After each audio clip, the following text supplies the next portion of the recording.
Hello guys, मेरा नाम है प्रदीप यादव और आज मैं आपको बताने वाला हूँ कि फ़्लिपकार्ट के बिग बिलियन डे पे एक मैंने न्यू फ़ोन बाय किया है और वो कौन सा फ़ोन है, उसकी क्या स्पेसिफिकेशन है, उसके क्या फ़ीचर है। बट उस फ़ोन को दिखाने से पहले मैं आपको सभी लोगों को थैंक यू बोलना चाहता हूँ जिन लोगों ने मेरी वीडियो देखी और मेरे चैनल को सब्सक्राइब किया, क्योंकि जो मेरा एक छोटा सा माइलस्टोन था 100 सब्सक्राइबर का, वो मैंने क्रॉस कर लिया है। ऑल्दो आप मेरे चैनल के सब्सक्राइबर नहीं देख पाते हैं अभी, लेकिन मैं आपको अपडेट दे देता हूँ और ये सब पॉसिबल हुआ है आप लोगों की वजह से। मैं चाहता हूँ कि आप मुझे और सपोर्ट करें, मुझे और सब्सक्राइब करें, ताकि मैं आपके लिए फ्यूचर में एक अलग टाइप की वीडियो लाता रहूँ आपके कार से रिलेटेड। बलिनो तो है ही अपनी, इसकी पूरी डिटेल बताता रहूँगा धीरे धीरे। इसके अलावा मैं सोच रहा हूँ कि आपको नई जो कारें होती है मार्केट में उनके बारे में भी डिटेल दी जाए, ताकि आप घर बैठे बैठे ही सारी चीज़ों को देख सकें।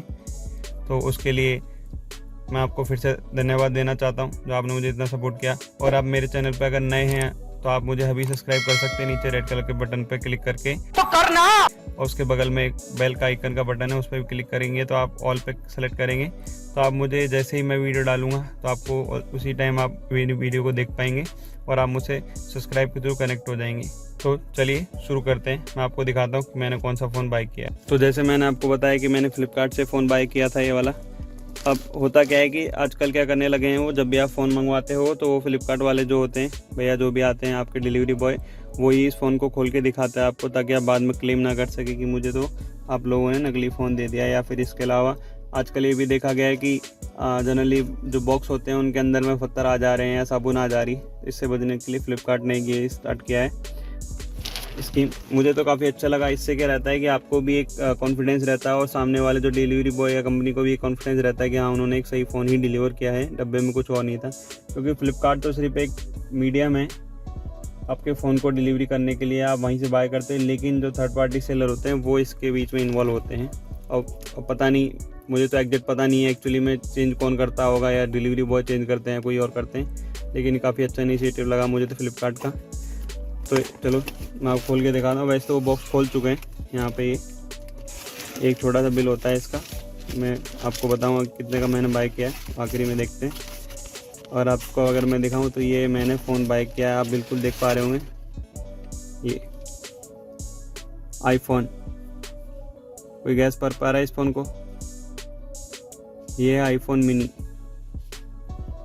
और इसका कलर है ब्लैक। तो ये फ़ोन मैंने इसलिए बाय किया है, सबसे पहले मैं तो ये बता दूं कि फ़ोन क्यों बाय किया है। क्योंकि जिस कैमरे से मैं अभी शूट करता हूं और जिस मोबाइल से मैं शूट करता हूं, उसके कैमरा क्वालिटी ऑल्दो ठीक है, लेकिन मैं चाहता हूं कि जो मेरे व्यूअर्स हैं और जो मेरे सब्सक्राइबर हैं उनको एटलीस्ट एक अच्छी क्वालिटी का कंटेंट मिले, इसलिए मैंने फ़ोन बाय किया है।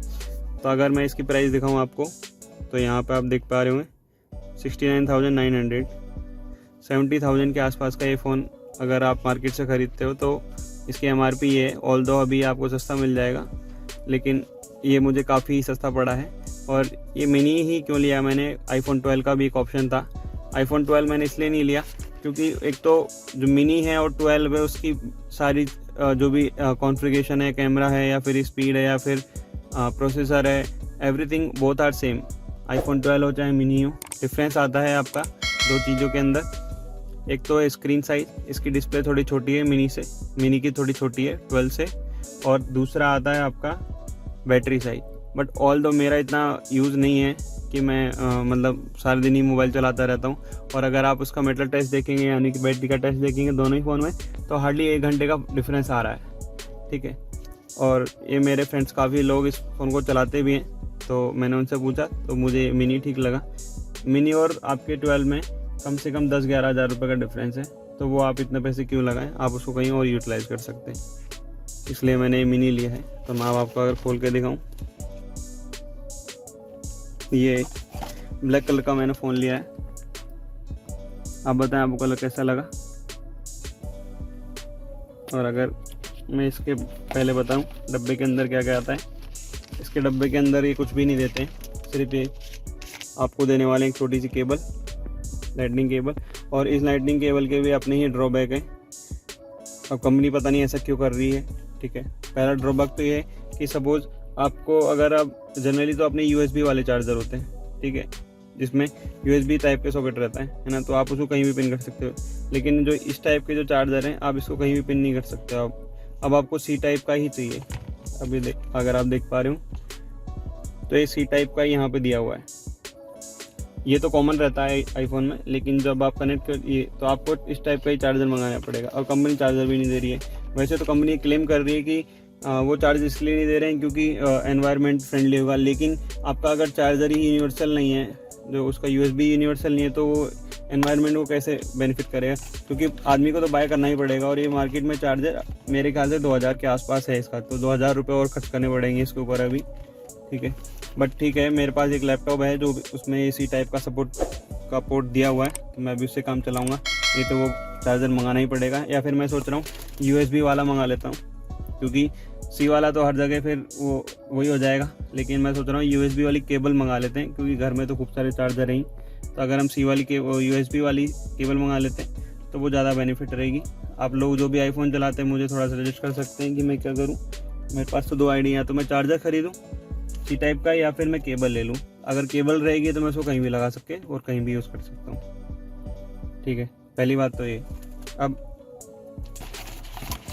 और जो दूसरी बात है कि मैंने ये मिनी कितने का पड़ा, तो मैं आपको बता दूं, मिनी मुझे टोटल पड़ा है,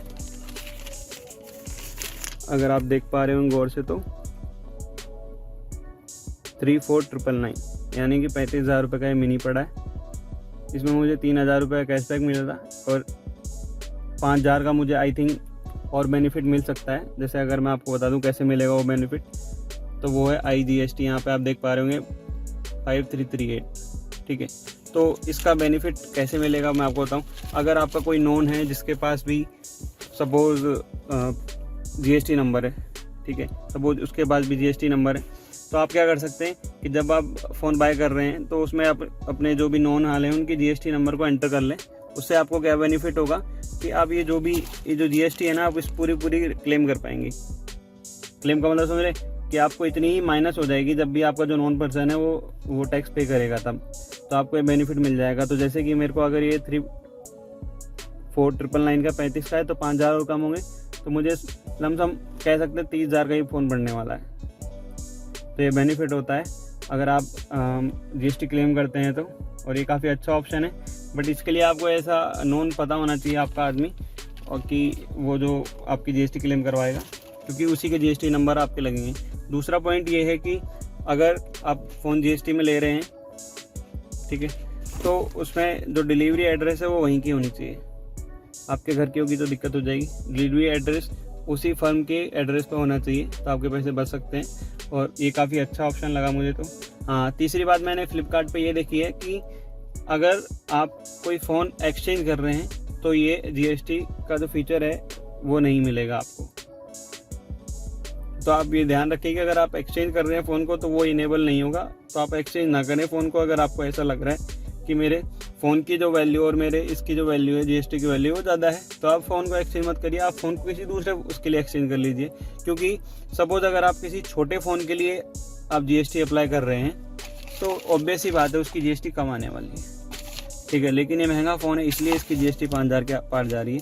लेकिन अगर कोई और फ़ोन होता तो उसकी GST ऑब्वियस से कम होती, तो आपको इतना डिफरेंस नहीं मिलता। तो उसमें आप वो फ़ोन को एक्सचेंज कर सकते हैं, ताकि आपको ऐसा ना लगे कि ज़्यादा लॉस हो रहा है, ठीक है। तो मेरी तरफ से तो यही है। और जो इसमें भी अब फ्लिपकार्ट वाले क्या कर रहे हैं कि आपको वहाँ पे दिखाएंगे अप टू 28%। अब मुझे तो ये समझ में नहीं आया कि आपको 28% की GST कैसे बच सकती है। गवर्नमेंट का ये 18% का रूल है IGST, सब लोगों को मालूम है कि IGST का अगर मैं आपको बता दूँ तो IGST का मतलब ये है कि सपोज आपने अभी तक CST और GST सुने होंगे, स्टेट और सेंट्रल वाले 2 सुने होंगे, S और C वाले। लेकिन आई में क्या होता है, सपोज अगर आपने किसी जो फ़ोन मैन्युफैक्चर हो रहा है किसी अदर स्टेट में, और जैसे हम अपने राजस्थान में उसको बाय कर रहे हैं किसी अदर स्टेट से, तो वहाँ पे वो IGST बन जाती है। अगर आप किसी भी प्रोडक्ट को अपने स्टेट में ही बाय करते हैं और वो वहीं, जैसे आप डोमिनोज का पिज़्ज़ा खाने जाएंगे तो वो वहीं मैन्युफैक्चर हो रहा है आपकी स्टेट में या उसी शॉप पर ही, तो वहाँ पे आपको 2 देखने को मिलेंगी। लेकिन अगर आपको कोई भी चीज़ दूसरे स्टेट से आती है आपकी स्टेट में, तो वहाँ पे IGST लगती है। सिंपल सा कॉन्सेप्ट है ये। तो आप अगर आपका कोई है नोन तो उस पर आप अगर कर सकते हैं GST बचा सकते हैं, तो आप बचाने की पूरी कोशिश करें, आपको काफ़ी बेनिफिट मिलने वाला है। और ये मेरा iPhone 12 है मिनी। तो आगे से मैं भी आपको अच्छी वीडियो दिखाई देंगी थोड़ी। मैं समझ रहा हूँ कि आपने देखा होगा, मतलब थोड़ी बहुत वीडियो क्वालिटी डाउन रहती है, बट कोई नहीं। Thanks for watching the video.